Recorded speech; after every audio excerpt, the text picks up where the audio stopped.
गोंदिया जिल्ह्याच्या Deori police station अंतर्गत रायपूर नागपूर राष्ट्रीय महामार्गावरील देवपायली नाल्याजवळ 2 अज्ञात व्यक्तींनी वाटामारी करून 12,000 रुपये लुबाडले होते। या घटनेची तक्रार देवरी पोलीस स्टेशनला करण्यात आली। त्या अनुषंगाने स्थानिक गुन्हे शाखेच्या पथकाने आरोपींचा शोध घेतला व त्वरित कारवाई करून या घटनेत वाटामारी करणाऱ्या 2 आरोपींना जेरबंद केले। बादल रतन सिंग सोलंकी वय वर्ष 21, गोपाल मंगल सिंग राठोड वय वर्ष 37, दोन्ही राहणे तालुका जळगाव जिल्हा बुलढाणा असे आरोपींचे नाव आहे।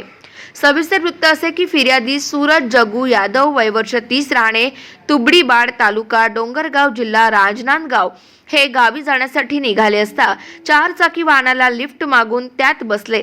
दरम्यान वाहनाच्या चालकांनी राष्ट्रीय महामार्ग क्रमांक 53 वरील देवपायली नाल्याजवळ फिर्यादीच्या मानेवर एका धारदार शस्त्राने वार करून फिर्यादीच्या शर्टच्या खिशाखाली 12,000 रुपये बळजबरीने हिसकावून फिर्यादीला गाडी बाहेर ढकलून दिले।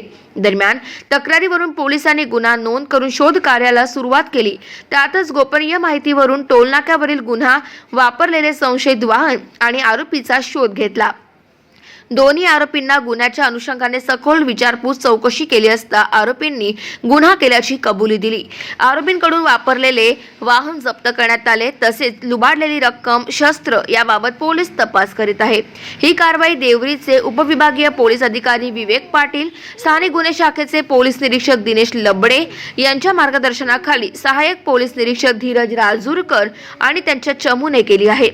गाव माझा न्यूज करिता राधा किसन छुटे, गोंदिया।